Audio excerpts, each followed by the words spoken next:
Bismillahirrahmanirrahim. Elhamdülillah ve salatu ve selamu ala Resulillah amma ba'd. Assalamu alaikum ve rahmatullahi ve barakatuh. Урматтуу мекендештер, кадырлуу мусулман бир туугандар, баарыңыздарга жараткан Алла Тааланын тынчтыгы, саламы, мээрими, ырайымы жана берекеси болсун. Алла Таалам баарыбызга жакшы күндөрдү, жакшы түндөрдү, жакшы дос кошуналарды насип кылсын. Жаман күндөрдөн, жаман түндөрдөн, жаман дос кошуналардан Аллахым баарыбызды сактасын. Жаратканым өзүнө жакын кылсын, узак кылбасын. Эл караган жүзүбүздү жер каратпасын. Аллахым ыймандан ажыратпасын.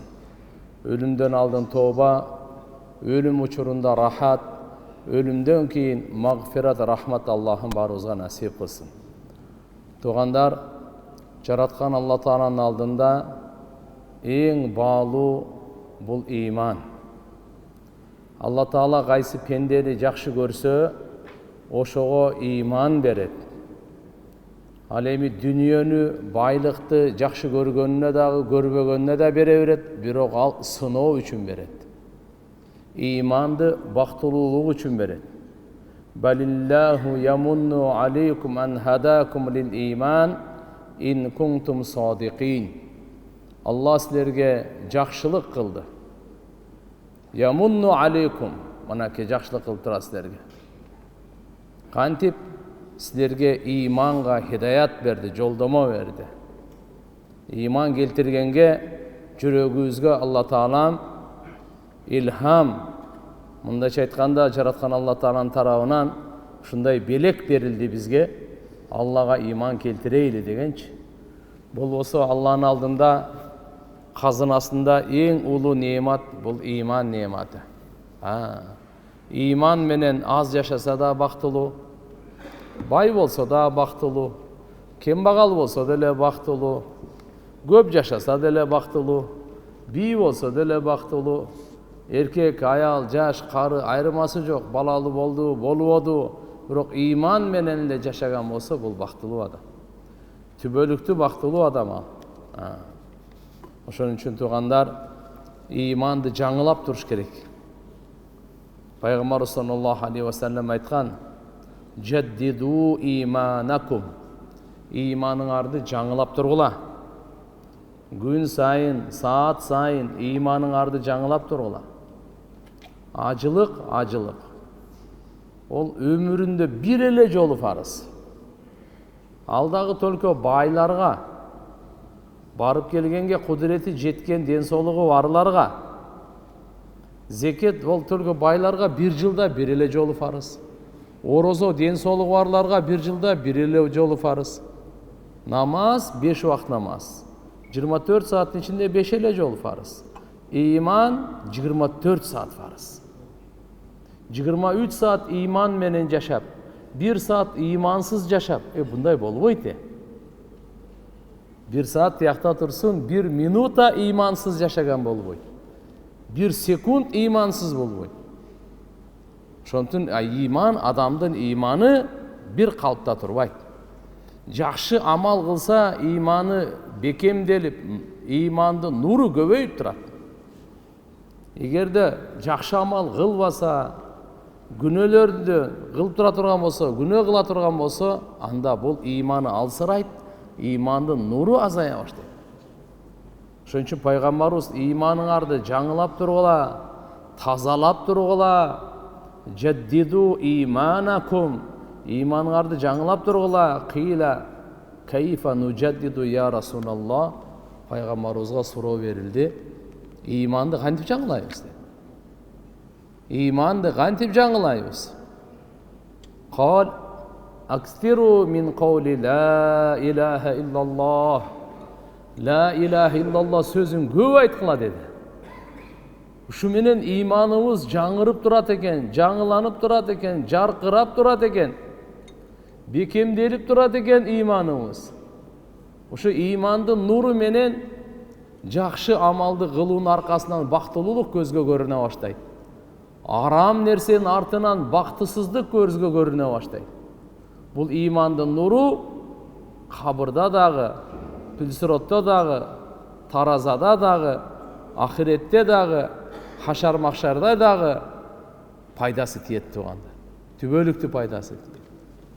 Ошон үчүн иншалла бизге дин, дүние, ахирет үчөө тең керек. Ар бирибиз бул дүйнөгө оңолуу үчүн жаралганбыз. Бизди оңдогонго Куран түшкөн, пайгамбар келген. Жөндөн жөн адам оңоло бербейт. Алланы укса, пайгамбарды укса оңолот. Алланын элчисин укпаса бузулат. Өзүнүн ахиретин дагы бузат, чөйрөсүн дагы бузат. Ошон үчүн Алланы угайлы.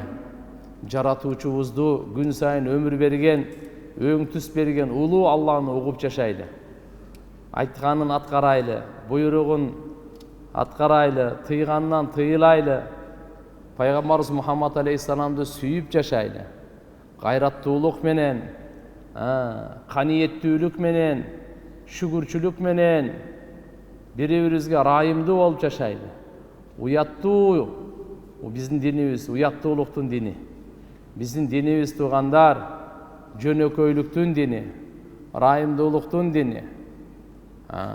Пайгамбарыбыз саллаллаху алейхи ва саллям дуасы менен бизге жолдомо үйрөткөн. Аллахумма аслих ли дини аллади хуа исмату амри. Я Алла, менин динимди оңдоп бер. Анткени менин бардык ишимдин сакталуусу динде. Абирибиздин, мал мүлкүбүздүн, жан дүйнө, мал дүйнөбүздүн, бала чакабыздын, туугандар, бардык иштерибиздин сакталуусу дин менен. Ва аслих ли дуньяя аллати фиха мааши. Менин дүниемди оңдоп бер.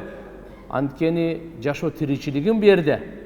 Ушул жерде жейт экем, ичет экем, кийинет экем, улоого минет экем, унаага минет экем, турак жай керек экен мага, амандык керек экен мага. Ошон үчүн я Алла, дүниемди оңдоп бер.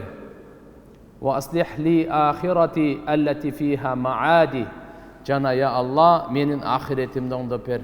Анткени менин түбөлүктүү турак жайым ошокта. Мынакей, динимди оңдоп бер, дүниемди оңдоп бер, ахиретимди оңдоп бер. Биз ар бирибиз мусулман баласы катары динибизди оңдогонго, дүниебизди оңдогонго, ахиретибизди оңдогонго мээнет кылышыбыз керек. Аракет кылышыбыз керек. Кантип пайгамбарыбыз көрсөткөндөй. Андан кийин дуа кылып атат: "Вадж'алил хаята зиядатан ли фи кулли хайр". Я Алла, менин өмүрүмдү көбөйткүн. Узун өмүр бергин деген сөз. Өмүрүмдү көбөйткүн.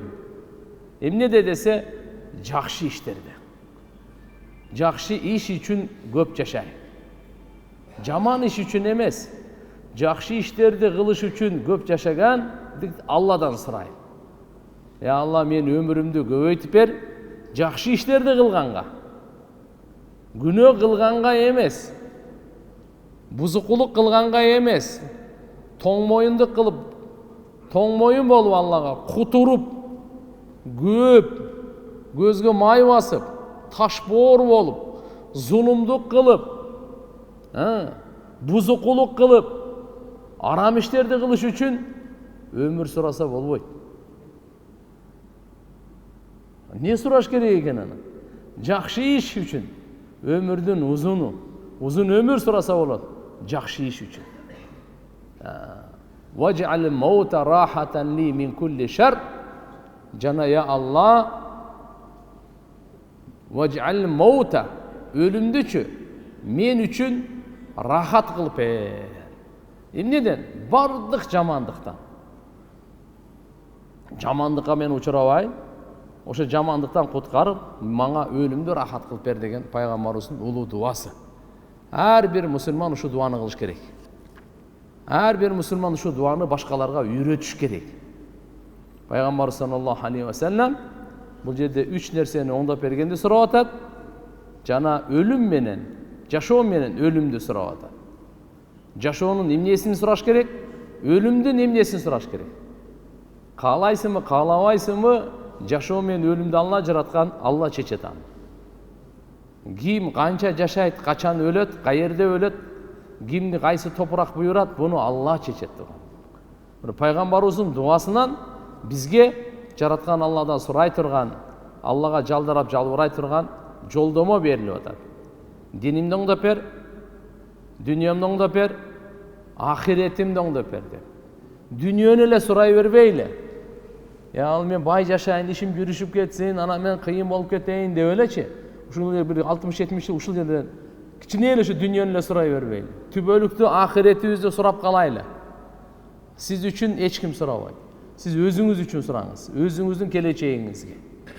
Ошон үчүн иншалла ахиретибиз. Эненин ичинде ошол жерде турганбыз бир топ эле ай. Ошо бу дүйнөнү түшүнбөйт элек. Анан эненин ичи тар да. Эненин ичи тар. Аны бу дүйнөнү ал ичине кеңгенден кийин ошо жаш балага айта турган болсо түйүлдүк. Бу жерде асман бар, күн бар, ай бар, жер деген бар, тоо деген бар десе, эмнени айтып атат? Аалам ошол эле болсо керек дейт ал. Биз да бу дүйнөнүн ичине келип алып, эми ахирет, бейиш, дозок бар десе, койчу ошол эле болсо керек деп атабыз да. Туган андай эмес, бул этаптан Алла Таала өткөрүп, кийинки доорго, кийинки дүйнөгө Алла Субханаху ва Тааала өткөрөт. Ошон үчүн пайгамбарыбыз Мухаммад алейхиссалам мына дуаларды кылган. Сабагыбызга келе турган болсок, өткөнкү сабакта айттык эле, ахиретке ишенүү, ахиретке ыйман келтирүү бул фарыз. Ахиретке ыйман келтирүү бул фарыз. Кыямат күнгө ыйман келтирүү фарыз. Кыяматты эмне үчүн Алла Таала дайындады?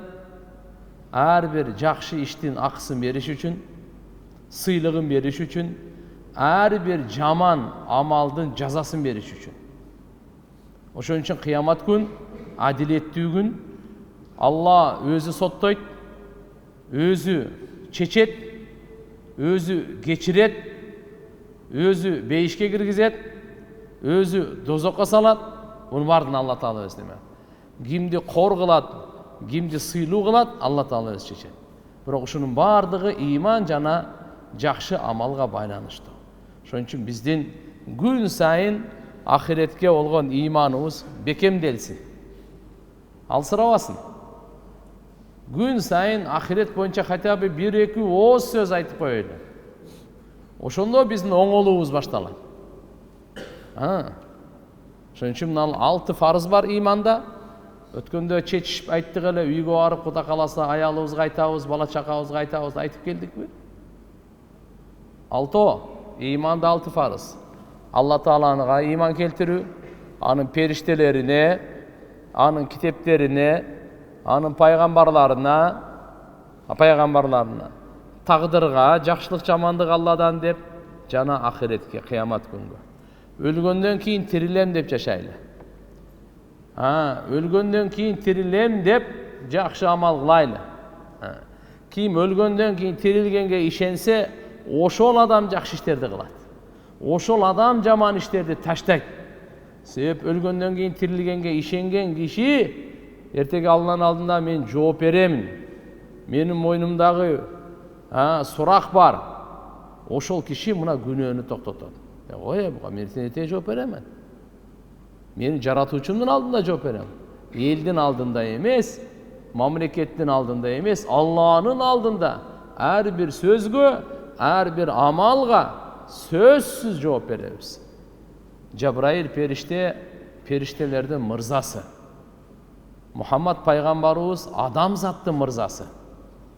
Жабраил периште пайгамбарыбызга келип айткан: "Я Мухаммад, иш ма шит фа иннака майит." Каалашынча жаша. Баары бир өлөсүң. Ва ахбиб ман шит фа иннака муфарику. Кимди гана жакшы көрбө. Баары бир коштошосуң. Же ал сени таштап кетет, же сен аны таштап кетесиң. Ну сөзсүз коштошосуң. Ва амал ма шит фа иннака маджзиюн би. Каалагандай амал кыл, анын акысы сөз сага берилет деди. Каалашынча жаша, баары өлөсүң. Каалаганыңды жакшы көр, баары коштошосуң, ажырашасың. Каалагандай амал кыла бер деп койду. Жакшы кыласың, жамал кыласыңбы, тандоо сенде. Бүгін жақсы иш қылсаң дағы қалағандай қыл. Жаман иш қылсаң дағы чын сөйле, жалған сөйле, әділетті шеш, зұлымдық, әділетсіздік өзің біл. Қаласаң ибадат қыл, қаласаң қылбайлы қой. Қаласаң иман келтір, қаласаң қылбайлы қой. Бүгін таңдау сенде, ықтияр сенде. Бірақ бұның артын біліп қойғанда екен. Алла бұйрық берген бізге. Ошон үчүн динде мажбурлоо жоқ. Динде мажбурлоо жоқ. Ла икраха фид-дин. Динде мажбурлоо жоқ. Жабраил периште келип ушинтип айтып атат пайгамбарыбызга. И'мал ма ши фа иннака маджзиюн би. Кандай кааласаң амал кыл, анын акысы сөзсүз саңа берилет.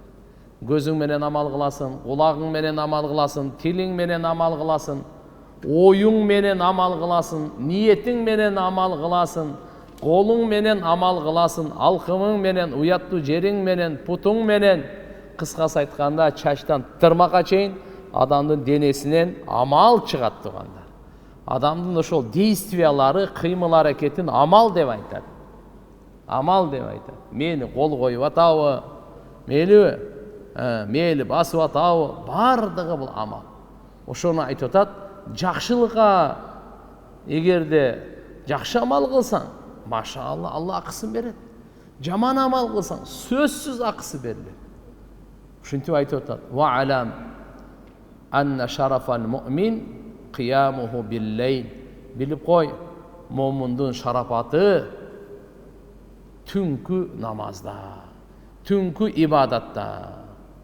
Ва истигнауху ва иззаху истигнауху анин нас. Момундун ыззаты, момундун авторитети, авири адамдарга көз карандысыз болууда.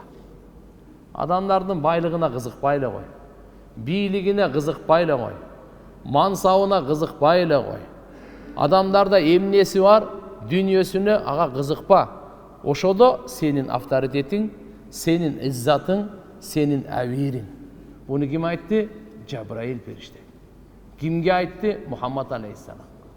Эмне үчүн айтты? Сизге биздин кулагыбызга кирип, жүрөгүбүзгө отурсун деп айтты. Пайгамбарыбыз аркылуу мына бизге келип атат. Демек биздин ыззатыбыз туган адамдардын байлыгынан көз каранды болууда. Мейли канча болсо болсун, канча байлыгы болсун, сиз ага истигнауху анин нас дейт да. Адамдардан канчадан сиз мустагни болуңуз. Өзүңүз алхамдулилlah каниет кылып, шүгүр кылып, Алла Таалам алхамдулилlah иман берген. Мейли дүнүйөсү бар экен, мансабы, бийлиги, байлыгы бар экен, нерселери, буюмдары көп экен, проблема жок. Сиз ага жүрөгүңүздү ага арнабаңыз. Сиз ага жалдырабаңыз. Сиз ага кор болбоңуз. Анын акчасын санабаңыз. Анын байлыгына көз артпаңыз. Көр албастык кылбаңыз. Анын кереги жок анын. Сизге эле зыян. Өзүңүзгө эле зыян. Анын алдында кор болосуз. Сырдын бар ушул жерде. Ахиретке иман келтирүү боюнча, ахиретке даярдануу боюнча өткөнкү сабакта айттык эле, ахиретке даярдануу бул акылдуу кишинин иши. Акылдуулар жашоосун бүтө турган күнүн ошону эстеп жашайт экен. Андан кийин эмне болот? Ошону ойлонуп жашайт экен. Мени эмне күтүп отурат? Ошого даярданып жашайт экен. Буну ким айтты? Пайгамбарыбыз айтты. Ибн Умар разияллаху анху айткан. Умар разияллаху анху баласы. Өткөн сабакта бир кичине кайталап коеюн деп атам. Унутуп калсак. 10 сахаба менен Мединада пайгамбарыбыздын кызматына кирдик дейт да, алдына кирдик дейт. Мен 10-чусу болчумун дейт. Умардын баласы, радиаллаху анхума. Ансарлардан бир киши пайгамбарыбыздан сурады. Я Расулаллах, ман акиясун нас? О Алланын элчиси, адамдардын эң акылдуусу ким деди. Мына. Пайгамбарыбыз да суроо берип атат. Болсо адам заттын эң акылдуусу Мухаммад Расулуллах. Адамзаттын ең естүүсү, ең билимдүүсү, ең илимдүүсү, ең данышманы, ең райымдуусу, ең жоомарты, ең тазасы, макулбу, ең батыры Мухаммад Расулулла. Пайгамбарыбызга сурай берди. Андан кийин адамдар көп да. Ушулардын арасынан ең акылдуу ким? Оман ахзамун нас, ең естүүсү ким деди эле. Пайгамбарыбыз не деп жооп берди? Аксарухум зикран лил маут ва аксарухум истидадан лил маут. Алардын кимиси өлүмдү көп эстесе, кимиси өлүмгө көп даярдык көрсө, ошол эң акылдуусу. Улаика хумул акияс. Мына ошолор акылдуулар. Захабу бишарафати дуния ва караматил ахира. Дүниянын шарапатын алып кетти. Ахиреттин сый урматын ошо акылдуулар алып кетти дейт. Демек, акылдуу деп мынаны айтат экен туугандар. Түбөлүктүү ахиретке даярданган киши, ошонун өзүнүн акыбетин ойлонгон киши, өзүнүн акыбетин, ахиретин ойлонгон киши ушул акылдуу dedi.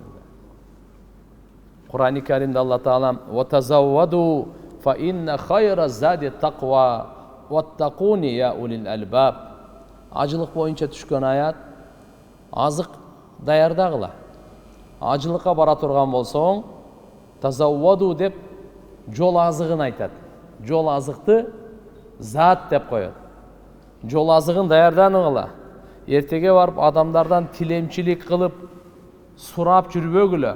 Kim acılıkka varsa mınal жерден эле жакшы даярданып, жол азыгын алып алсын дагы, Allah'a tayanıp Bismillahi tavakkaltu alallah dep çıksın. Anan aytып атат. Fa inna khayra zadi taqwa. Valla ankeni azıktardın en mıhtısı takvalığı deydi. Birincisinde dünya azığını dayardap koy. İkincisi ahiret azığını dayardap koy. Ahiret azığı al takva. Бұл ахиреттин азығы туғандар тақва екен. Ушуну ең мықты азық. Бұл дүниедегі дағы, альхамдулилля, сіздің ең мықты азығыңыз тақва. Ахиреттин азығы тақва. Ваттақуни я улил албаб деп ақыл иелерин ойлонуға чакырып атат Алла Таала. Менен корккула. Ақыл иелери кичине ой жүргүзгүлө деп Алла Субханаху ва Таала мындай деп атат. Муснади Ахмадда келет риваят. Бара ибн Азиб радıyallahu anhudan Пайгамбарыбыз саллаллаху алейхи ва саллям менен биргеликте бир жолу отурган элек дейт. Бара деген сахаба бар радıyallahu anhu. Байнама нахну ма Расулилла саллаллаху алейхи ва саллям из басра би жамаати фақал ала ман иджтама хаулай. Пайгамбарыбыз бир жамааттын көрүп калат дагы, ошол учурда эле сурайт. Эмне үчүн булар топтолуп турат дейт. Фақила ала кабрин яхфирунаху. Айтат пайгамбарыбызга, бир кабыр казып ачкан экен ал адамдар. Кабыр казып топтолуп турган экен да, бир жерден өтүп баратсачы. Булар адамдар эмне топтолуп турат деп пайгамбарыбыз сураса, мына кабыр казып атышат деди. Пайгамбарыбыз саллаллаху алейхи ва саллям дароо эрте барып эле ошол кабырга эки тизеси менен отуруп, Бара разıyallahu anh айтат, мен алдынан жүз маңдай кылып отурдум, пайгамбарыбыз эмне кылар экен десем, пайгамбарыбыз көзүнө жаш алып ыйла берди дейт. Шафакатан ала умматихи ва рахматан бихим. Үммөтүнө боорукер кылып, аларга райымдуулук кылып пайгамбарыбыз бир адамды көмүгөн атышат экен да буларчы. Бир адамды ошо көрүстөнгө барып, ошо көрүн казып көмөйүн деп атканда пайгамбарыбыз барып калып атпайбы? Анан ошол жерде ыйлап, хатта балла тара мин думуихи. Пайгамбар шунчалык көзүнөн жаш төгүлүп ыйлады дейт да. Деп өлүп болуп калды дейт топурак көз жашынан. Анан бизге кайрылып туруп айтты: "Ихвани лимислил йом аидду". Бир туугандарым, ушул күнгө даярдангыла деди. Не деди? Мына ушул күнгө даярдангыла деди. Айда бирөөнү узатып атат, башкаларчы. Бирок ошо калганына сабак берип атат. Барыңар ушул күнгө даярдангыла деди. Мейли 50 жылдан кийин келсин, 70 жылдан кийин, 100 жылдан кийин келсин. Бирок баары бир келет, бирок ошол күнгө даярданып жаша. Акылдуу болосуң. Залым болбойсуң. Есеп кітепке даяр болып жаша дейді. Біреудің ақысын жебейсің. Қата кетіп қалса, тез тауба қыласың. Адамда жаңылыш болып қалады. Кемшілдік, жаңылыш адамға мүнөздүү. Адам деген өзі кемшілдіктен ошол қатанын, мындайча айтканда, сборниги да, құрамы да бар, топтому. Күллі бани адам хаттаун, ва хайры хаттаин ат-тауабун, пайғамбарымыз айтқан саллаллаху алейхи ва саллям, адам баласының бары қатакер, ең мықты қатакер тауба қылушы деді. Барымыздан қата бар. Бирок арабыздағы қата барыбыз қатакер екенбіз. Арабыздағы бирок ең мықтыбыз ким десе, қатакерлердің арасынан ең мықты ким? Тауба қылушы. Таубаны пайғамбарымыз айтады, күн сайын мен 100 жолы истигфар тауба қыламын дейді. Шон үчүн иншалла дайыма Алладан кечирим сурап, билген күнөөлөргө, билбеген күнөөлөргө Алла Тааладан кечирим сурап, истигфар кылып, тооба кылып турушубуз керек. Мынакей ушул күнгө даярдангыла деп койду. Көбүнчө биз Аллаху акбар Абу Дарда разияллаху анхуга болуш керек. Бир жолу жаназа көтөрүлүп кетип атса, бир киши сурап калыптыр да, бул жаназа кимдики, бул өлүк кимдики депчи, кайсы киши өлүптүр депчи сурап калат да. Абу Дарда разияллаху анху айтат, бул жаназа кимдики дегенде сеники деп коет. Анан алга кичине мындай. Анан аркасынан айтат, эгерде саңа бул сөз жакпаса, анда меники дейт. Бул учур, бул ким өлүп калды, кимдин бул өлүк кимдики деген бул сурай турган учур эмес. Кезек кимдики келди. Мына кезек алга кетти. Анан айткан риваяттар да бар. Сен өлгөн адамга көп эле кайгыра бербе, өзүңө кайгыр. Алго өлүм периштени көрдү, сен көрө элексиң пока. Жан берүүнүн даамын татты, сен тата элексиң пока. Жан чыгуунун кыйынчылыгын тартты, сен тарта элексиң пока. Ошон үчүн ага караганда сен өзүңө көбүрөөк кайгырып, бооруке райым кыла турган учур деген экен. Ошон үчүн пайгамбарыбыз айтып атат, мынакей ушу күнгө даярдангыла.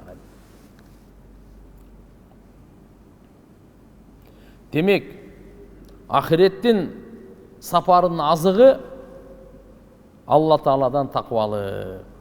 Бул кандай десе, «Вадалика би имтисали авамирихи ва ичтинаби ма наха».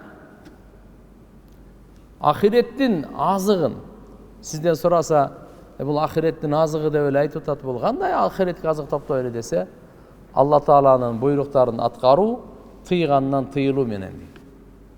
Алланын буйругун эле аткарсаңыз, Алланын буйругу чын сүйлө деди. Токтотуңуз, все. Алланын буйругу текеберленбе деди. Алланын буйругу адилеттүү бол деди. Алла буйрук берет. Ар жумада пайгамбарыбыз саллаллаху алейхи ва саллям ушул аятты окуйт эле. Хутбада Инналлаха я'муру бил адл вал ихсан ва итаи дил курба ва янханил фахшаи вал мункари вал баги я'идукум ла'аллакум тадаккарун. Ушул аятты жуманын хутбасында окуу мустахаб. Бизде Ханафи мазхабта, башка мазхабтарда бул важип бар. Шафииде мен адашпасам, ошону окубай койсо, ошо хутбасы болбой калат аларда. Мани кандай болуп калды? Алла Инналлаха я'муру бил адл. Шек күмөнсүз Алла адилеттүүлүккө буйрук берет. Алла буйрук берип атат. Адилеттүүлүккө ким берип атат? Алла буйрук берип атат адилеттүүлүккө. Ар бирибизге тиешелүү. Ар бирибизге адилеттүүлүккө буйрук берип атат Алла Таала. Кур'ан-ы Каримде Алла Таала айтат, силер адилеттүүлүккө күбө болуп тургула. Адилеттүү болгула күбөлүк берип, Эгерде ушул адилеттүүлүктү угуп туруңуз, сизге, ата-энеңизге, жакын тууганыңызга каршы болсо дагы. Ошон үчүн айтат, достук жакшы нерсе, бирок адилеттүүлүк андан жогорку нерсе дейт. Достуктан жогору турат, тууганчылыктан жогору турат. Адилеттүүлүк достуктан жогору, тууганчылыктан жогору, бардык нерседен жогору бул. Даже ушул ата-энең менен башка бирөө талашып кетсе, башка бирөөнүн тарабында адилеттүүлүк болсо, ата-энеңе сен тартпагын деп атат. Ата-энеңе каршы болсо дагы адилеттүүлүк тарапта болгун дейт Куранда. Караңыз. Бул аятты Гарвардтын чоң кире жазып койгон буну. Кур'ан-ы Каримдин аятын алып туруп. Дүйнөдөгү менмин деген окуу жайларга. Менмин деген. Мына ислам диндин чакырыгы кандай экен. Адилеттүүлүк айтып атат. Вал ихсан, ихсан бул адилеттүүлүктөн жогору турат. Мен сизге өзү 10 эле сом беришим керек эле. Акыңыз 10 сомду бердиңиз, бул адилеттүүлүк кылдыңыз. Эми дагы 2 сом кошуп берип койдум, бул ихсан. Бул айкөлдүүлүк. Алла буйрук берет адилеттүүлүккө жана айкөлдүүлүккө дейт. Ар жума сайын окула турган аят. Болгондо да жумада, хутбада окула турган аят. Алла буйрук берет, биз унутуп калат экенбиз, инсан экенбиз, унутчак экенбиз, бекапар экенбиз, шашмай экенбиз. Инсандын табияты, мүнөздүү мынаке. Ошон үчүн Алла кайра эскертүү берип атат. Адилеттүүлүккө ихсан, айкөлдүүлүккө буйрук берет. Адилеттүүлүк болуп эле туруп калбагыла деп атат. Адилеттүүлүк бул фарз. Мейлиби? Ихсан нафил. Ага мисалы ал фарыз эмес. Бирок ал машаалла татау айкөлдүүлүк бул мустахаб амал. Жакшы көрүлгөн амал. Алла Таала биринчи адилеттүүлүккө буйрук берип атат. Андан кийин бул фарыз деп туруп, андан кийин айкөлдүүлүккө буйрук берип атат. Бул нафилин кошуп туруп. Ихсан кыла жүргүлө дейт. Бирөөгө акысынан көбүрөөк берип кой. Көбүрөөк. Ошон үчүн пайгамбар саллаллаху алейхи вассаламга Алла Таала айтканда, качан салам айтса, андан жакшыраак кылып кайтаргын дейт. Же болбосо минимум өзүндөй кайтар. Ассаламу алейкум деди, ва алейкум ассалам десеңиз, бул өзүндөй кайтарганыңыз. Ва алейкум ассалам ва рахматулла дедиңиз, бул жакшыраак кылып кайтарганыңыз.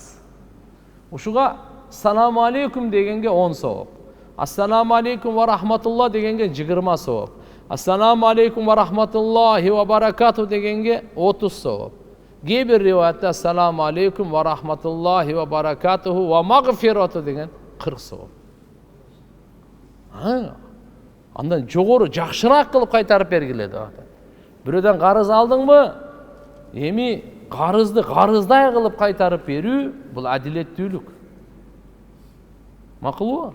Бул фарз. Бирок жакшыраак кылып кайтарып берип коюу бул айкөлдүүлүк. Пайгамбарыбыз жакшыраак кылып кайтарып бергиле деген.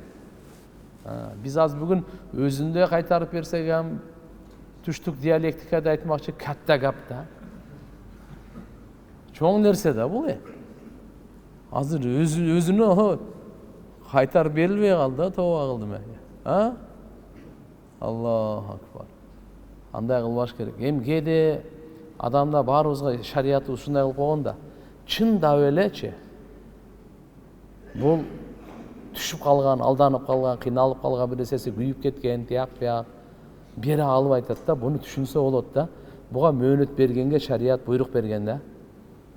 Мөөнөт берип туруңуз, азыр эми кыстабаңыз буну. Себеп дегенде бул сизди атайлап алдаган жок. Атайлап сизге жамандык каалаган жок. Ушундай сыноо келип калды башына, акчаңызды бере албай калды. Алданып күйүп кетти же кандай болсо, туура эмес чечим чыгарып алды. Бирок бул билип туруп же мүмкүнчүлүгү болуп туруп кайтарган дагы деле кайтарбай жүрсө карызды, бул зулум. Пайгамбарыбыз айткан бул зулум деген. Матал гани зулмун. Шылтак айтып тияка бияка качып жүргөн бул зулумдук деген. Ошон үчүн Алла Таала буйрук берип атат адилеттүүлүккө, андан кийин айткан. Ва итаидил курба жакындарыңардын акысын бергиле, аларга бергиле, жакындарга. 3 нерсеге буйрук берет. Адилеттүүлүккө, айкөлдүүлүккө, ва итаи дил курба, жакындардын акысын берүүгө. Жакындарыңыз ким? Ата энеңиз, аял бала чакаңыз, бир туугандарыңыз, сизге жакындар ким өзү? Булардын бардыгы атаңыздын туугандары, апаңыздын туугандары, аялыңыздын туугандары, сиздин балаңызга алар тайкелер да туурабы? Я. Ошон үчүн силай рахим деп коет. Тууганчылык мамилени бекем карма дегенде 3 журт айтылат. Ата журт, тага журт, кайын журт. Ата журт, тайкелер, тага журт. Үчүнчүсү кайын журт. Үчөө менен тең жакшы болуу шариаттын буйругу. Ва янханил фахшай вал мункар вал баги. 3 нерседен Алла Таала тыюу салып атат. 3 нерсеге буйрук берди. Эми 3 нерсеге тыюу салды. Ва янханил фахша, айверсиз иштерден Алла тыюу салат. Токтоткула бул зынаны. Намахрам аялдар менен кучакташканды, бийлешкенди, сүйлөшкөндү, тамашалашканды, фахша деп коет буну, айверсиз иштер дейт буну. Токтоткула деп атат буну. Акнике менен баш кошкула, мусулман адам акнике менен баш кошот. Арам, ойноштук, аягы суюктук, зына, кадам таштабайт мусулман эркек, мусулман аял. Фахша, Алла Таала тыюу салып атат буну. Сизди бизди жараткан ааламдын кожоюну тыюу салып атат. Ошо тыюу салганга тыйылып кал. Болбосо өзүңө, бактыңа балта чаппа. Ваянханил фахшай. Allah. Вал мункар вал баги. Мункар Алла наразы болгон, пайгамбар наразы болгон арам иштердин баарына тыюу салып атат. Айверсиздик иштерге, арам иштерге тыюу салып атат. Мункар кылмыштуулукка тыюу салып атат. Бузукулукка тыюу салып атат. Вал баги аша чапканга, зулумдук кылганга багават деп коет. Яидукум, Алла силерге насаат айтып атат дейт. Бул бир алым же пайгамбар, же болбосо бир имам, Кабанын имамы, же бир кареке насаат айтпай эле турат. Сизге насаат, яидукум, Алла насаат айтып атат. Лааллакум тадаккарун. Мүмкүн Алланын насаатын кабыл алып эсиңерге келерсиңер. Бул силердин пайдаңар үчүн. Мынакей 3 нерсени буйрук берип, 3 нерседен тыюу салып атканы.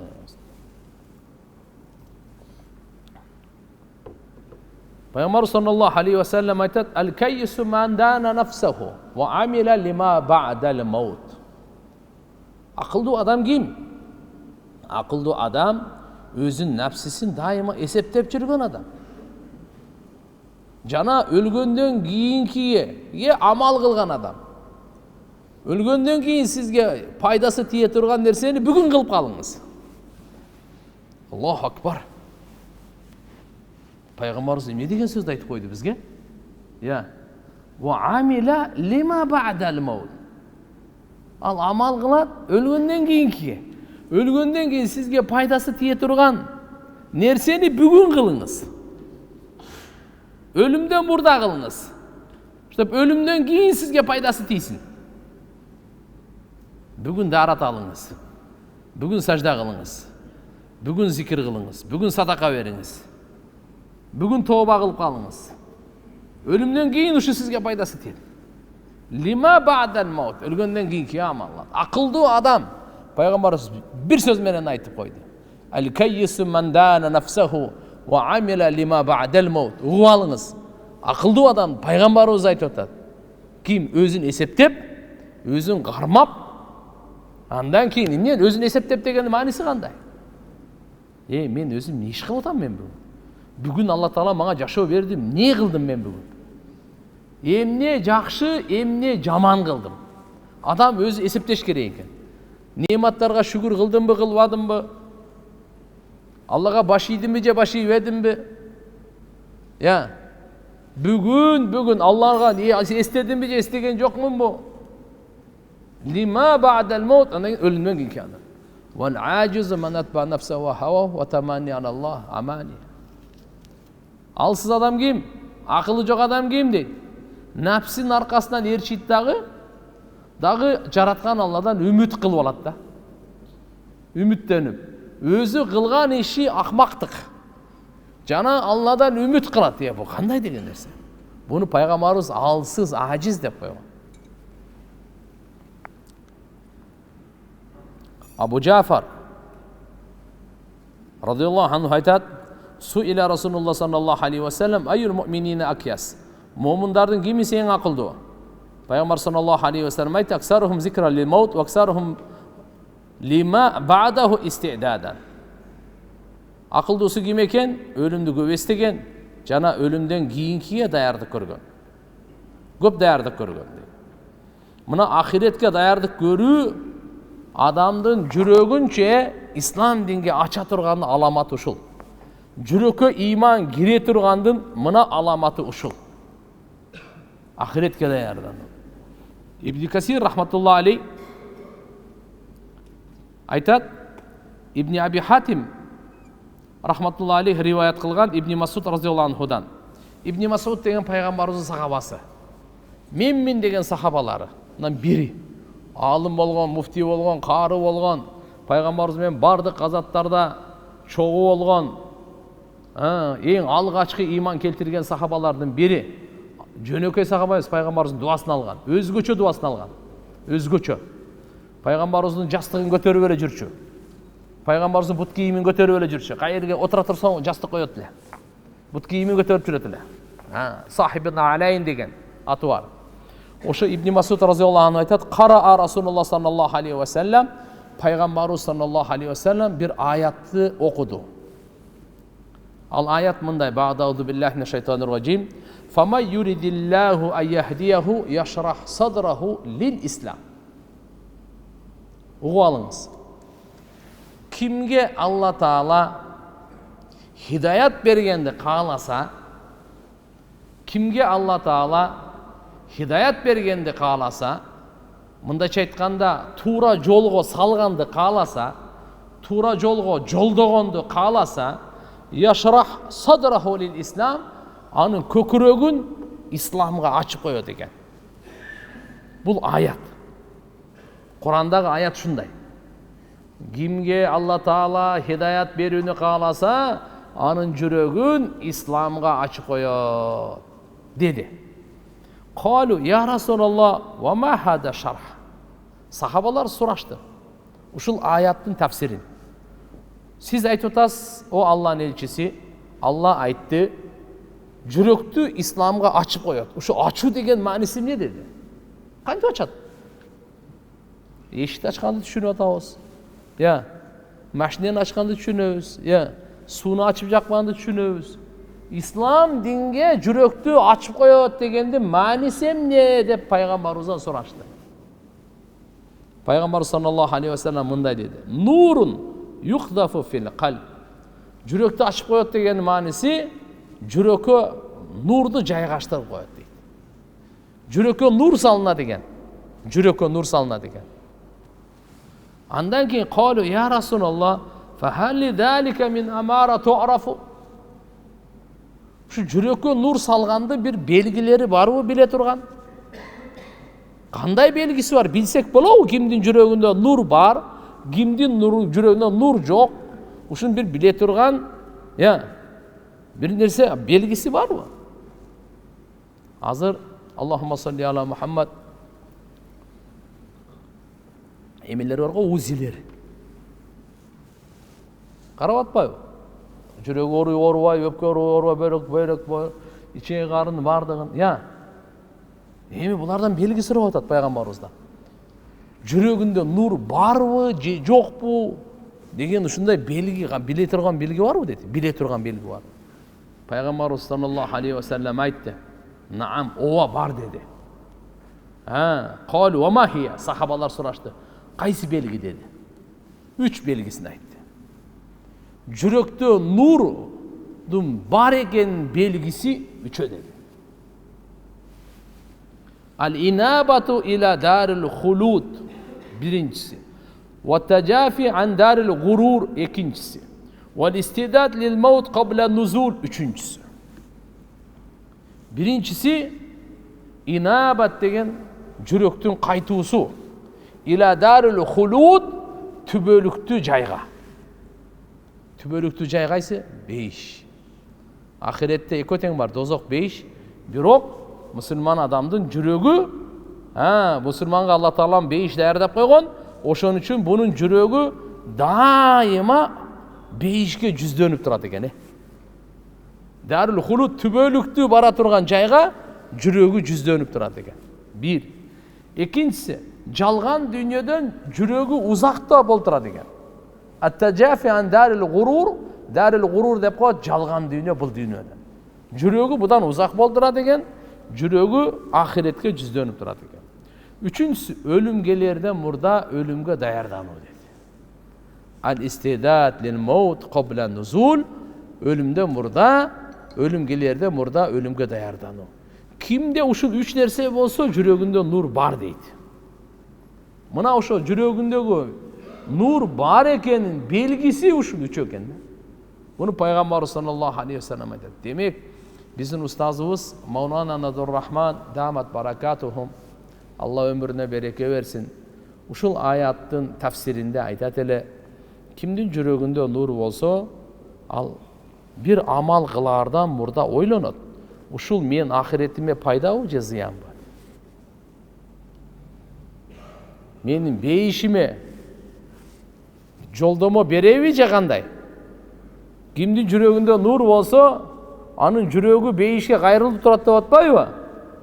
Демек, ар бир амалынан өзүнүн бейишин ойлойт экен. Бейишине жүрөгү тартылып турат экен. Кимдин жүрөгүндө нур болсо, бир ушуну тафсирлеп берет эле. Экинчиси, анын жүрөгү дүйнөдөн, мынакей жалган дүйнөдөн узак турат дейт жүрөгү. Буну устазыбыз мындай деп түшүндүрүп берет эле. Дүйнөгө жашап атабыз. Бул биздин зарылчылыгыбыз. Дүйнөнү таппай койсок дагы болбойт.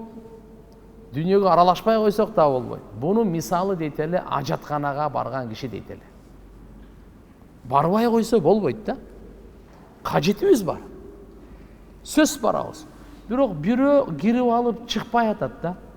Бир 10 мүнөттө иш бүтсө дагы 2 сааттан бери отурат. Буну эмне деп айтабыз бул адамды деп бизге суроо берет эле да. Не деп айтабыз? Сиздер эмне дейсиздер? Улуу сөздө уят жок, шариатта шарым жок. 10 мүнөттө бүтө турган иште ажатканага кирип 2 саат отурат. Бул адамды не деп айтат? Коомчулукта. Айнып калган дейт да. Жинди болгон, чөтө башы нормальный эмес дейт да. Акыл эси нормальный эмес деп айтат буну. Туру? Анан ошол жерде барып эшикти ачып чык эле чык деп колунан тартса, дагы деле чыкпаса. Дүйнөнүн мисалы ушул дейт эле. Дүйнөнү кылбай койсо дагы болбойт. Бирок дүйнө кылам деп ошонун ичинде кирип алып чыкпай койгондун мисалы мына дейт эле. Эми дүйнөнү кылайлы, биз качан жок деп атабыз. Адал кылайлы, өкүмдөрдү аткарайлы, бирок дүйнөнүн кулу болбойлу да.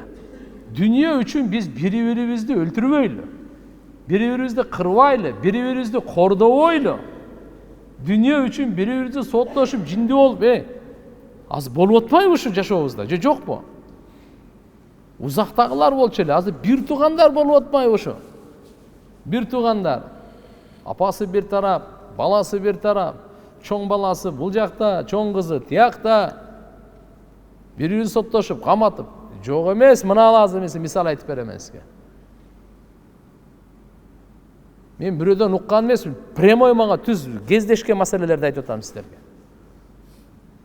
Мына туугандар, дүйнөгө ушинтип бериле турган болсок, эртеге туугандар тууганчылык деле бизден калбайт.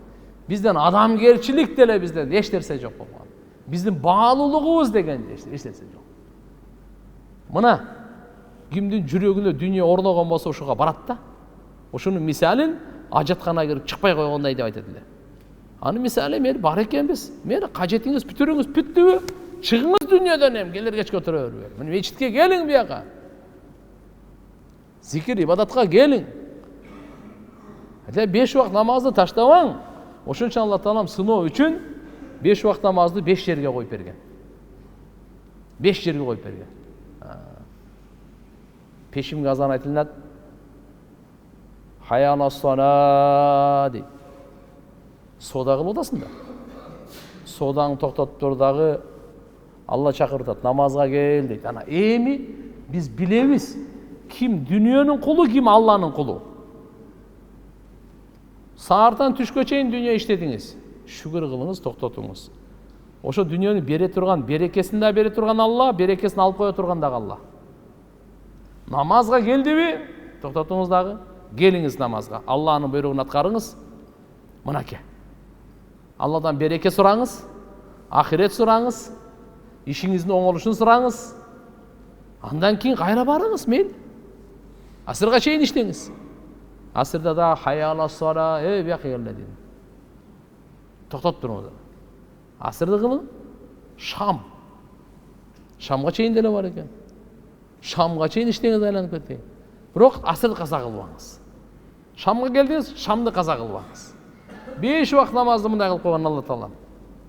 Ошто биз дүнүйөгө берилип, дүнүйө биздин жүрөгүбүздөн орун алып, биз дүнүйөнүн кулу болуп, дүнүйөнүн айтканын кылып, бири-бирибиздин башыбызды албаганга барбаш үчүн Алла Таалам бер жактан эле тормузун баскан. Болсо эгерде тек кое турган болсо, ошондой барабыз. Ач көздүгүбүз, нафсибизди эч качан тойбойт бул. Ошон үчүн иншалла кээде өзү эле токтот деген жакшы болот. Алхамдулилlah, Кудайга шүгүр, мынаке иш кылма деп эле турат, иш кылгыла деп Алла Таала бирок чегин айтып атат.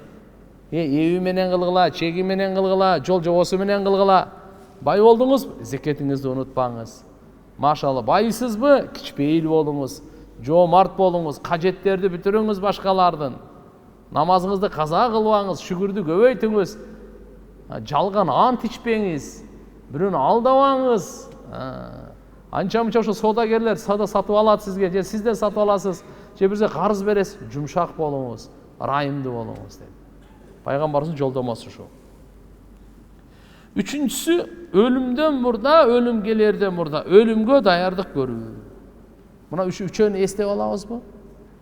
Биринчиси кайсы экени? Жүрөктүн бейишке кайрылып туруусу. Кимдин жүрөгүндө нур болсо, ушул ишимден мага бейишимде эмне болот? Ахиретим кандай болот дейт. Ар бир жакшы иште ол ахиретин карап турат экен. Ар бир чын сүйлөгөнүндө, ар бир амалында ахиретин карап турат экен. Жүрөгү бейишке кайрылып турат экен. Экинчиси, мынаке мына айтып атат. Ат-таджафи андарил гурур, жалган дүнүйөдөн жүрөктү узак кармаңыз. Колуңузда кармаңыз, жүрөгүңүзгө орун бербей эле коюп. Жүрөккө орун берип отурган болсоңуз кыйналып каласыз. Өзүңүз да кыйналасыз. Кичине азая түшсө ооруп каласыз. Азыр мына чүнүктүү кичине көбөйүп кете турган болсо көбөйүп кетесиз. Ошон үчүн жүрөктөн орун бербей эле коюң. Колдо болсун дүнүйө, сыноо үчүн Алла Таалам берди, акысын бериңиз. Үчүнчүсү, өлүм келерден мурда өлүмгө даярдык көрүү. Мына 3 нерсени айтты пайгамбарыбыз. Демек бул аятты жалпысынан айтып коелу. Пайгамбар саллаллаху алейхи ва саллям Кур'ан-ы Каримдин улуу аятын окуду. Фама юридиллаху ан яхдияху яшрах садраху лил ислам. Кимге Алла Таалам хидаят берүүнү кааласа, хидаят Алланын казынасынан эң улуу неемат. Ошону кимге Алла хидаят бергенди кааласа, жүрөгүн ислам динине ачып коет экен. Бул ачып коет дегенди мааниси эмне деп сураганда пайгамбарыбыз айтты, жүрөккө нурдун жайгашуусу. Жүрөк Алланын буйруктарын аткарганга таяр болуусу. Ушу жүрөктөгү нурдун белгиси барбы дегенде ооба бар деп үчөөнү айтты. Биринчиси адамдын жүрөгү бейишке карап турсун. Стрелкасын, жүрөктүн стрелкасын бейишти каратып коелу. Каякта каратып коелу? Күн сайын кандай гана сөз сүйлөйбүз, кандай гана амал кылбайбыз, ушу бейишти карап турсун биздин жүрөгүбүздүн стрелкасы. Экинчиси, дүнүйөдөн жүрөктү узак кармайлы. Колдо кармай бериңиз, бирок жүрөктөн орун бербей эле коюңуз. Үчүнчүсү, өлүмдүн келерден мурда өлүмгө даярдык көрүү. Ал кандай? Жүрөктү таза кармайлы. Эмнеден? Бирөөгө туугандарына кек сактап, өч алам, эки жүздүүлүк, көрө албастык, ач көздүк, кара ниеттик, текеберлик, мейли менменсигендик баардыгы жүрөктүн оорулары. Ушулардан жүрөктү тазалаш керек. Капырлыктан, ширктен, бөлүнүп жарылгандан, булардан баардык булар оорулар. Мансапты сүйүү, байлыкты сүйүү, хуббул жах деп коет, хуббул мал деп коет. Ушулардан жүрөктү тазалоо. Бай боло бериң. Бай боло бериң. Сахабалар да бай болгон, пайгамбарлар деле бай болгон. Аны тыйбай эле турат сизден. Аны эч кандай дүйнөңүз көбөйсүн, мал мүлкүңүз көбөйсүн. Андан эч ким тыйбай эле турат сизди. Бирок билип алыңыз, ошол мал дүйнө менен мал дүйнөнү күнөөгө иштетпеңиз. Суранычы эле ошол. Эгерде Алла Таалам берген неаматты күнөөгө иштетсеңиз, сиздин атыңыз Абдурахман, Абдулла, Абдурахим, Эшмат, Ташмат, Бакыт, Таалай, Нурбек болбой эле Канут болуп калат. Курандын айтуусунда иннал инсана ли роббихи лаканут. Пенде Алла Таалага өтө шүгүрсүз. Канут деген ким дегенде аалымдарыбыз тафсирлеп берген. Канут деген Алланын неаматын арамга иштеткен киши деген. Арамга Алла сизге неамат берди. Ошону арамга иштетсин деп бердиби? Сизге Алла Таалам бир байлык берди, арамга иштетсин деп бердиби? Исрап кылсын деп берип атабы? Же бирөөгө заказ берип жала кылсын деп атабы? Же ошо арам нерсе менен кишине не деп айтып коет эле, бир күнөөлөрдү зынаны кылсын деп берип атабы? Текеберленсин деп берип атабы? Алла Таалам ол байлыкты аны үчүн берген жок, анын максаты, анын багыты аны үчүн эмес эле ал. Ошондой эле бийлик берди, мансап берди. Алла Таалам аны арам иштерди кылсын деп берген жок аны. Ден соолук берди Алла Таалам, неамат бул. Буну арамга иштетсин деп берген жок Алла Таалам. Эгерде ушул Алла берген неаматтарды арамга иштетсеңиз, сиздин атыңыз Канут дейт. Аллахым баарыбызды сактасын. Амин.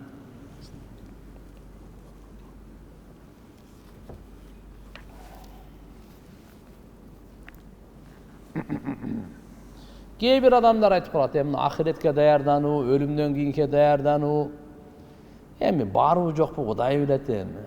Айта берет эми, анан көрөк жашап кал, жыргап кал, күнөөлөрдү кылып кал, бир дүйнөгө бир келдиң, ырдап кал дейби? Ла хаула ва ла куввата илля билля. Туган адам, акылдуу адам мындай сөз айтпайт. Куран менен карасак дагы, акылга салсак дагы өлгөндөн кийин тирүүлүгө миллион далил бар. Кокустан мындай өзүңүзгө мындай кылып суроо бериңиз да. Мейли, сиз айткандай жок дей бериңиз. Өлгөндөн кийин вдруг случай чего бар болуп калса эмне болдуңуз? Өлдүңүз анда точно. Түбөлүктүү өкүнүч, түбөлүктүү кайгы, түбөлүктүү шорун курусун, түбөлүктүү бактысыздык, түбөлүктүү кордук, бунун бардыгы болот, билип кой. Ушундай улуу пайгамбарыбыз айтып атса, Алла Таала айтып атса, биз мусулман боласыбыз дейт. Шектенүү жаман нерсе. Шектенбеңиз. Алла Тааладан шектен пана тилеңиз. Аллахумма инни аузу бика минаш ширк ва шак ва шиқақ ва нифақ ва суил ахлақ. Пайгамбар саллаллаху алейхи ва саллям дуаларында бар. Я Алла, мени ширктен сакта, шектенүүдөн сакта, бөлүнүп жарылуудан сакта, жаман мүнөздөн сакта, мунафыктыктан сакта дегенден Алладан сурашыбыз керек экен. Я Алла, мени мунафыктыктан сакта, мунафык болуп калбайын. Я Алла, бөлүнүп жарылгандан сакта, элибизге мындай бөлүп жарыны өтө жаман нерсе бул. Тәле кыргыз элибиз, аз эле адам элибиз. Эл бузарлар угуп алсын. Анын акыбети жакшылык менен эч качан бүтпөйт. Ошон үчүн элдин ынтымагында болойлу, биримдүүлүгүндө болойлу, достугунда болойлу, улутка, урууга вообще бөлүнбөйлү. Менин уруум мындай, тигиндей, ана мына деген. Шайтандын чакырыгы. жеті атабызды билейли, улутубузду билейли, уруубузду билейли, санжырабызды билейли. Бул жакшы нерсе. Бирок башка уруудан биздики бийигирээк, биздики кыйыныраак, ал төмөнүрөөк, а мына ушу шайтандар точно. Бардык Алланын алдында тең. Бардык улуттар Алланын алдында тең. Бардык уруулар Алланын алдында тең. Баарыбыз бир адам, бир эненин балдарыбыз. Я аюханнас. Алла Таала айтат: эй адамдар. Инни хал. Аллахумма я аюханнас. Аллахумма салли аузу биллахи минаш шайтанир раджим.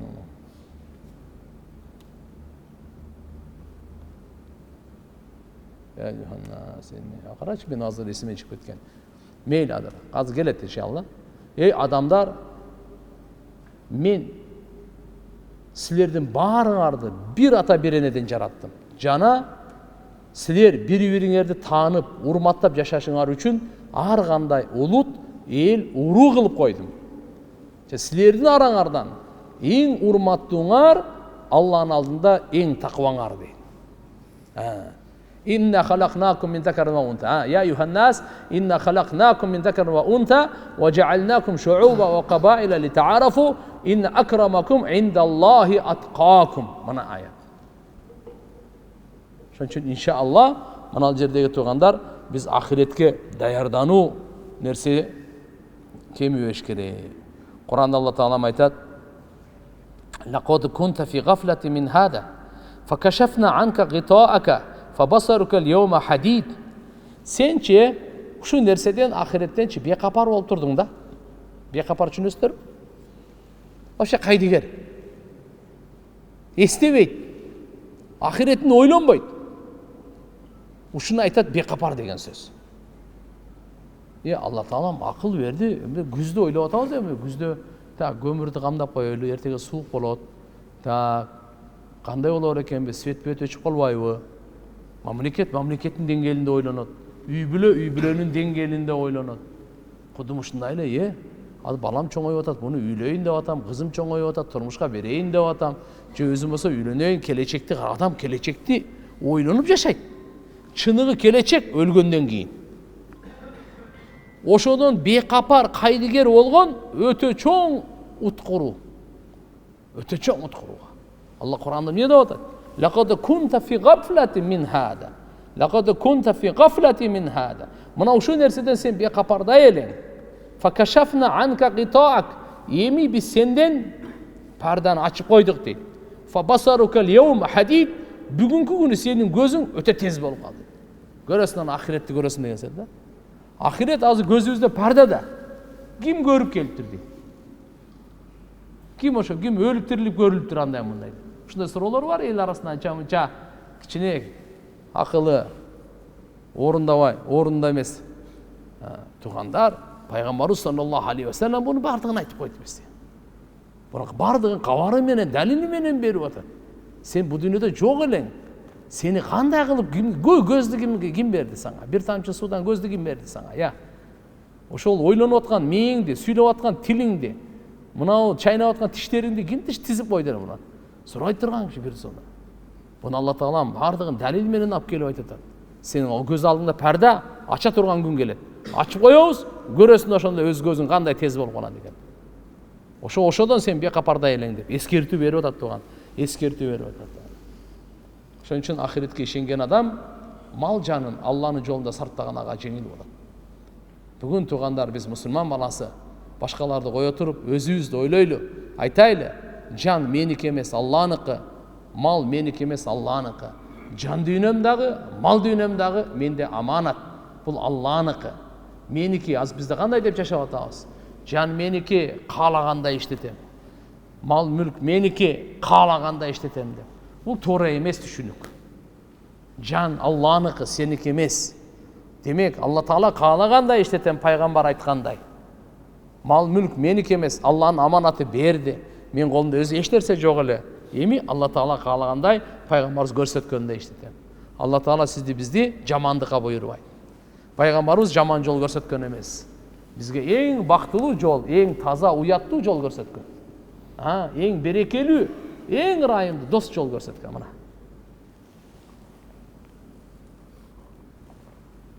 Адам баласы егерде душмандын алдында жан менен малды таңда деп қалса, малды берет та жанын сақтап қалады. Мына ошо $1 миллиарды алып, менің жанымды қой бер болды дейді. Мен өлбесем болды дейді. 1 тонна алтынды алдағы, ал ушуну, бирок мен жанымды қой бер дейді. Адамдын жаны азиз.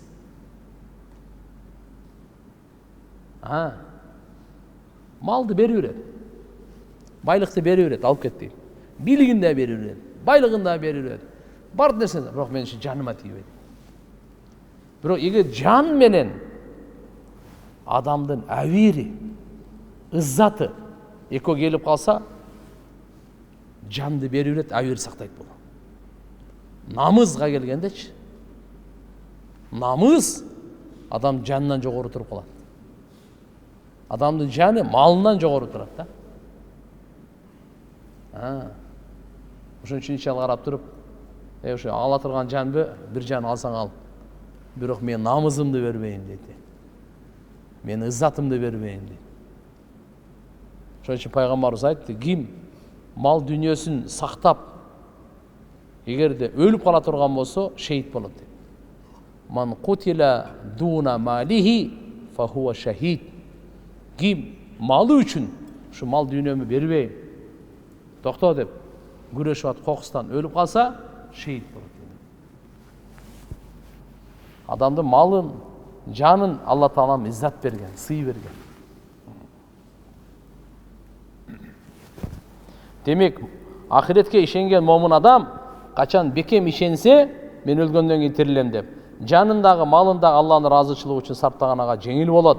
Жана Алла Таалага жакындаган, амалдарга сарптаган, Алланын жолунда мээнетке, Алланын пенделерине жардамга, Алланын ыраазычылыгын максат кылып, жана Алланын алдындагы нерсени үмүт кылып, ушунун бардыгын сарптаган ага жеңил болот. Алла Таала себептеген ага иман берди. Жараткан Алла Субханаху ва Таала ага бекем ишеним берди. Кур'анда Алла Таала айтат: "Инналлаха аштара минал муъминина анфусахум ва амвалахум би анна лахумул жанна юқатилуна фи сабилилlah фаяқтулуна ва юқталун ва'дан алейхи хаққан фит таурат вал инжил вал Qur'ан ва ман ауфа би ахдихи миналлах фастабширу би бай'икумул лади бай'атум бих ва далика хувал фаузул азим." Алла Таала момундардан жандарындагы, мал мүлктөрүндагы сатып алып койгон, алардын ордуна бейиш берем деп, алар Алланын жолунда согушат, өздөрү дагы өлтүрүлүп, өлүшөт. Бул Алла Тааланын тарабынан акыйкат, убада бул. Тауратта, Инжилде, Кур'анда жазылган. Алладан өткөн дагы келишимди толук аткаруучу бирөө барбы? Силер Аллага берген соодаңарга кушкабарлуу болгула. Мына ушул улуу бактылуулук дейт. Демек туугандар, биздин момундардын мал жанын Алла Таала бейиштин ордуна сатып алып койгон, уже биз сатылып бүткөнбүз туугандар. Мындайча айтканда, алхамдулилlah, момун адам иззаттуу адам. Ошон үчүн иншалла биз баарына райым кылайлы. Пайгамбарыбыз айтты: "Ирхаму ман фил ард, ярхамукум ман фис сама, арахимун ярхамухумур рахман." Жер бетиндегилерге райымдуулук кылгыла. Асмандагылар силерге райымдуулук кылат. Биздин динибиз райымдуулуктун дини экен да. Пайгамбарыбыз райымдуу пайгамбар экен да. Набийюр рахма. Набийюр рахма дегени пайгамбар саллаллаху алейхи ва саллям мынакей райымдуу пайгамбар. Райымдуу жашоону үйрөтүш үчүн келген пайгамбар саллаллаху алейхи ва саллям. Хадисте келет Абу Саид жана Абу Хурайра радhiyallahu анхумадан пайгамбар саллаллаху алейхи ва саллям айтат: "Ма юсубу муъмин мин насабин вала васабин вала хаммин вала хазанин вала адан вала гаммин хатта шаука юшакуха илля каффараллаху таала биха мин хатаяху." Ахиретке ишеним бекем болсо туган, дүниедегі сыноолорду, кыйынчылыкты көтөрүү жеңил болот. Ахиретке ишеним. Устазыбыз айтат эле, субханаллах, бу дүниөнүн проблемасы проблема эмес. Чыныгы проблема ахиреттин проблемасы. Ман жа'алал хумума хамман вахидан хамма ахиратихи кафахуллаху хамма дуньяху. Ким бардык проблемаларын, гам кайгыларын бир проблема кылса, ахиреттин проблемасы, Алла дүниедегі проблема гайхамға өзі жетіштүү дейт. Бардығын бітіріп қойғанчы. Дүниенің орусу, қиналғаны, қыжалатшылық утурумдук. Ахиреттігі түбөлүктү. Ахиреттин алдында, океандын алдында bir тамчы суудай дейт. Bir тамчы суудай.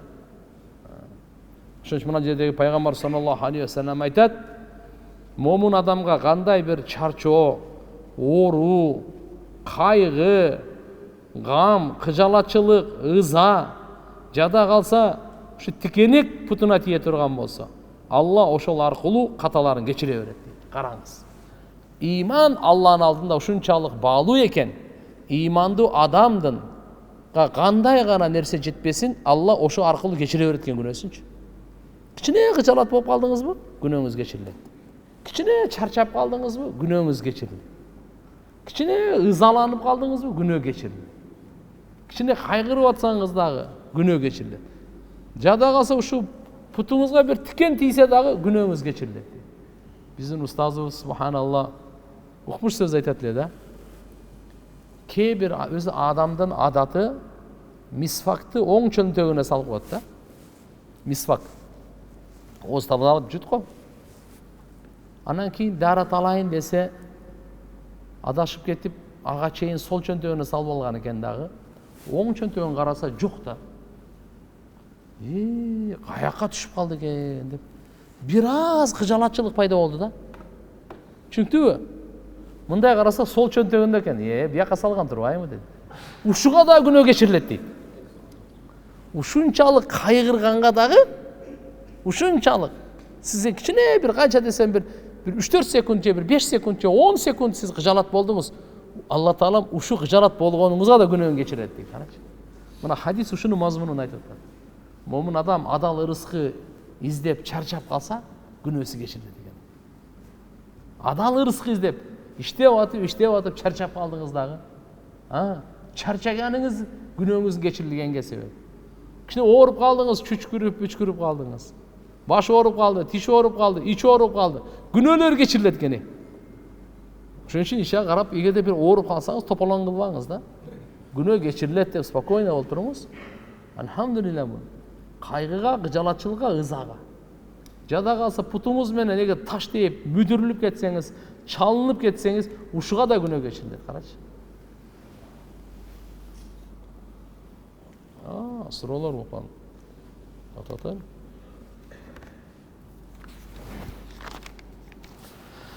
Алла. Ассаламу алейкум, устаз. Вопрос дейт ғой бұл я. Егерде бала бақма болсо, кейін ал бала бойго жетип, жигит болгонго чейин чогуу өскөн балдар менен батыша албаса кандай болот? Бұл батыша албагандык бардыгы жүрөктүн кирдигине биздин сабагыбыз ошон үчүн болуп атат да. Иманды болсо, машаалла, имандын сабагын угат. Имандын Алла пайгамбар эмне деп айтса ошону угат. Биздин динибиз пайгамбар ошого чейин айтып койгон. Кеңге кең дүние, тарга тар дүние. Сапка турганда өзүңөрдүн ийиңерден да пышык болуп туруп албагыла. Кичине боорукер болуп, кичине жумшак эле турсаңар, Алла силерге жумшактык кылат дейт. Кандай үйгө батыша албайсыңар, кичинекейинде баксаңар, алда пенде, динибиз айвандарга райым кылганды үйрөтүп атса. Ошон үчүн жакшынакай түшүндүрүш керек, дин сабагын бериш керек. Иман сабагын бермейинче туугандар маселе чечилбейт. Канчалык бала аракет кылса да болбосо эмне кылыш керек? Ушу сөзүңүз ушу кайра эле го дейм. Аябай оймолоп жазып да жакшы түшүнүксүз болуп калыптыр. Мени Кудай кааласа. Алла разы болсун. Так даана жазып берсеңиздер, окуганга жеңил болот. Устаз, 6 айлык жээним онкологияда дуа кылып бериңизчи жамааттан. Аллахым шифа берсин туугандар. Жакшы болуп кетсин, жакшы болуп кетсин. Дарылатыңыздар, дем салдыртыңыздар, кан чыгарыңыздар, бейбечарага садака кылыңыздар, себептерин кылыңыздар. Калганы акыйкаты Алланын алдында. Биз албетте дуа кылабыз, дуа дагы себеп. Allahümme eşfihi şifaen kamilen acilen müstemirren. Allah'ım толықтыру şifa versin, amin. Ya Allah, biz sizdir her bir savağınızға қатышабыз, sizді дайыма ұғып жүрөбүз. Biz тәртіп сақшы болып қызмат өтөбүз. Бізге жақшы bir дуаңызды беріп қойыңызчу. Çoğun рахмат, өздік Құрамды атынан deyip. Maşallah. Тәртіп сақтаушылар, Allah razı olsun. Тәртіп сақшылары. Мына İslam dini тәртіпті үйреткен дін өзі. Тәртіптілікті. Азы Құдаға шүгір. Еліміз тәртіптілікке келеді. Бұға бір жана шүгір қылайлы. Мынакей азыр мынакей сынос деп бір топ мәселелер, тәртіптіліктер, тияқта мұндай қылайлы, тегендей қылайлы деп, Құдаға анша-мұншасына жағып жақпай атқандар бардыр. Бірақ барымызға керек. Барымыз бір-бірімізге иншалла аша чаппай, бір-бірімізден алхамдулилlah сыйлап, урматтап, тәртіптілік. Алла Таалам разы болсын қызматыңыздардан. Құдайым иншалла күш-қуат берсін. Бұл чоң нәрсе, сақшылық чоң нәрсе тоға. Чегараны сақтағандар, тәртіпті сақтағандар. Пайғамбар саллаллаху алейхи ва саллям айтқан, дуа берген. Ата біз ұқтап атамыз, деп қой. Чегерада ұқтабай қарап отырады. Елестетіңіз? Ошон үшін айтылынады, ошол біздің елімізде қанша ибадат болып атса, бардын ошо чегарачылар, соопқа шеріктешті. Biz aman жашап атқанымызға неден? Чегарадан. Біздің армиямыздан. Біздің жокерлеріміз бар екен. Алхамдулилlah, мамлекетіміз бар екен. Тәртіп сақшылар алхамдулилlah. Болбосо біріміз жеп қоямыз да. Қой дей тұрған біреу болуш керек та. Бірін ақыса бірге зұлымдық қылба, тоқтат деген, аша чаппа деген дей тұрып болуш керек та. Алла Таалам иншалла күч қуатыңыз береке берсін, Алла Таалам, амин. 3 айлық деп жаттым эле. Мені сұрам, 3 айлық деп жаттым эле. Ошоға қандай дуа оқысам болот? Маңа дуа қылып қойыңызчу. Алла сізден разы болсын. Үй алайын деп жаттым эле dedi. Машалла. 3 деп мына оқып мына. Үй алайын деп жаттым. Ошоға қандай дуа оқысам болот? Не қыласыз? Роббана атина фид дуния хасана ва фил ахирати хасана ва қина адабаннар. Бұл бір. Екіншісі, дәрат алып атқанда, дәраттың учурунда Аллахумма гфирли дамби ва васи'ли фи дари ва барикли фи ризқи деп хадисте келеді. Я Алла, менің күнөмді кечир, үйімді, қороомды, тамды кең қыл, жана мага берген ырыскыга береке бер дегенчи. Алла Таала машалла берекелі үй берсін сізге. Жақсы иншалла. Assalamu alaikum ustaz. Alaikum assalam. Men medresede okuyum. Atam жоқ. Апам менен кичүү иним бар. Құранды bir айдын içinde жаттап бүтөйүн деген ниеттерим бар. Bir дуаңызды беріп қойсаңыз. Алла разы болсын. 1 айдын içinde жаттап қойын дейсіз бе? Машалла.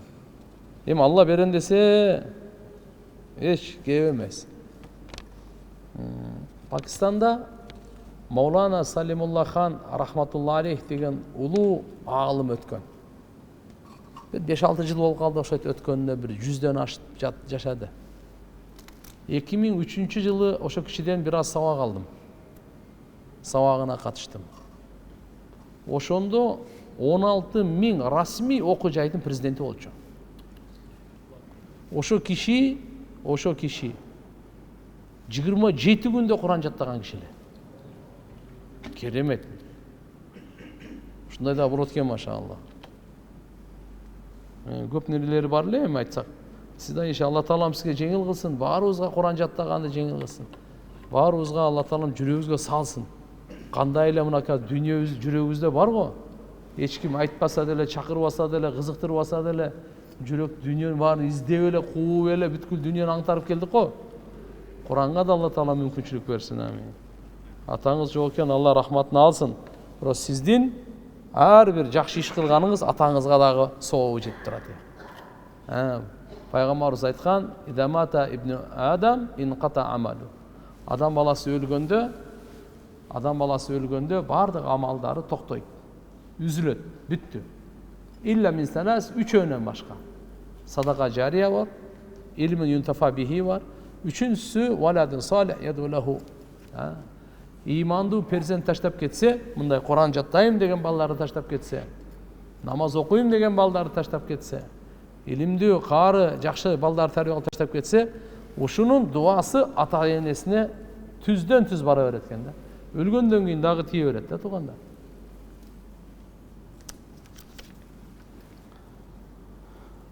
Алла Таалам Куран жаттаганды жеңил кылсын сизге. Ашура күнү жакындап жатат. Ошол туурасында кенен айтып бересизби? Машаалла.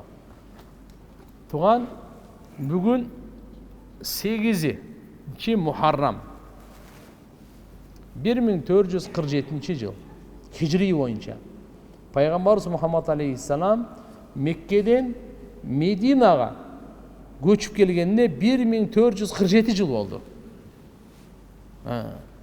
Ислам санагында ай менен саналат. Дүйнөдө 2 санак бар. Күн менен, ай менен. Экөө тең асманда. Күн менен саналган санакты милади деп коет, 2025 жыл. Бул Иса пайгамбардын туулганынан тартып саналат. Рождество деп байкап атпы? 2025 жыл болду. Иса пайгамбардан. Ушу санак ошол жерден келет. Ага чейин канча деген пайгамбарлар өткөн, ал санак башкача. Бул күндү менен санаганда күн 165 365 күн. Макулбу? 365 күн 6 саат 10 минутада бир тегер круг кылат. Айдыкы 10 күн азыраак. 355 күн. 355 күн. Хижри деп коебуз. Ошо хижри пайгамбарыбыз Меккеден Мединага көчүп келгенден тартып саналат дагы, ай менен саналат бул. Ошого 1447 жыл болду. Хижри санактын биринчи айы Мухаррам деп коет. Милади дыкы биринчи ай январ. Акыркысы декабрь. Хижридики болсо бул Мухаррам деп биринчи саналат. Эң акыркысы Зилхижжа айы болот, ажылык болгон ай. Жакында эле ажылык болду да. Мына эми биздин жаңы ай башталды. Ислам дүйнөсүндө жаңы ай хижраттан башталат да, Мухаррам ай биринчи ай болот. Ошол Мухаррам айдын биринчи айдын 10-чу күнү Ашура деп коет. 10 деген ашар, арабтар айтат. Ашура деген 10-чу күн. Бул тарыхта орду чоң. Пайгамбарыбыз саллаллаху алейхи ва саллям Мединага келгенде Рамазан ай орозо парыз болгонго чейин ушу Ашураны кармайт эле орозаны. Келсе жөөттөр орозо кармап аткан экен. Угуп алыңыздар. Мединага пайгамбарыбыз саллаллаху алейхи ва саллям көчүп келгенде жөөттөр, еврейлер орозо кармашат экен. Ашура күндө. Пайгамбарыбыз алардан сурады: бул кармап аткан орозоңор кайсы күн? Эмне себептен деди эле, алар айтышты. Алла Таала Фираунду чөктүртүп жок кылып, Муса пайгамбар жана Бани Исраилди куткарган күн деди. Ошого биз шүгүр кылып орозо кармайбыз деди. Пайгамбарыбыз айтты: Муса пайгамбарга биз акылуураакпыз силерге караганда деди. Ошентип пайгамбарыбыз жана сахабалар Мухаррам айдын 10-чу күнү орозо кармайт эди. Бирок пайгамбарыбыз саллаллаху алейхи ва саллям кийин айткан: "Ошо жөөттөр да орозо кармап, мусулмандар да орозо кармап, жок, аларга каршы болуш үчүн кандай? Силер бир күн кошуп кармагыла" деген. Же ошол 10ду 9-10 кылып кармагыла, же 10-11 кылып кармагыла депчи. Мейлиби? Бүгүн 8 болсо, эртеге Кудай кааласа 9-у, бүрсү күнү 10-у. 6-чы күн болуп калат экен. Ашураныкы бүрсү күнү 10-у болуп калат. 2 күн кармап койсоңуз, машаалла, бул пайгамбар саллаллаху алейхи ва салламдын улуу сүннөтүнө. Болбоду дегенде хотя бы эң жакшысы өзү 9-10-11 кылып. Экинчиси 9-10 же 10-11. Üçüncüsü же 10. Bismillah. Ашуранын фазилетинде дагы Иса пайгамбарды асманга көтөргөндө да ошо күнү көтөрүлгөн деп айтылат. Кээ бир риваяттарда келет, Аюп пайгамбарга шифа берилген да ошо күн деп айтылат. Муну кандай болгон чакта да туугандар, ушундай шариятыбызда, динибизде Ашура деп ошол Мухаррам айдын 10 айтат. Ушул күнү Хусейн разияллаху анху пайгамбарыбыздын небересин шейит кылган күн болуп атылат дагы. Мына шиялар болсо ошол 10-чу Мухаррам айы өздөрүн ушу савап кан чыгарышып, кээде өлүп, тияк бияктардан да көрүп угуп алсаңыздар керек. Ошондой туура эмес иштерди кылышат туугандар. Ал туура эмес. Алар ошо шиялар кылат, биз сүннилер андай кылбайбыз ага. Эмнеге кылтасыңар десе, ошо Иса эмеге Хусейн разияллаху анхунун ошо зулумдугуна биз ызаланып, ушундай кылып атабыз, жараткан Аллага жалынды. Ал туура эмес. Багымдат намазынын убактысы кирери менен эле окуп алсак болобу? Болот. Убакыт кирдиби? Азан айтып, сүннөт, анан фарызды окуп. Эгерде бир адам мисалы жамаат менен окуй албай калса, ооруп калса, чарчап сапардан келип калса, же үйүндө болуп калса, окуп койсоңуз болот. Намаз убакыт кирери менен фарыз аткарылат. Assalamu alaikum ustaz, wa alaikum assalam. Men 16 жаштамын дейби? Б классты бүттүм. Мен медресеге тапшыргым келип жүрөт, бирок ылайыктуу медресе таба албай атам. Менин кичинекей кезимден бери Куранга кызыгым бар. Кичине кекечмин. Мага медресе тапканга себепчи болуп бере аласызбы? Алла разы болсун. Болот, мына азыр медреселер эми тапшырылат да. Мына ол августтан тартып, Кудай кааласа, сентябрдан окуу башталат, августтан даярдыктар болот. Кудайга тапшырсаңыз болот, проблема жок. Жардам беребиз. Болду окшойт, Амин. Субханакаллахумма бихамдик, нашхаду ан ла илаха илля анта, настагфирука ва натубу илейк. Жараткан Алла баарыбыздын күнөөлөрүбүздү кечиргин, өз ырайымыңа бөлөгүн, баардык жамандыктан сактагын, ырыскыбызды кең кылгын, эч кимге кор зар кылбагын. Бирахматика я архам.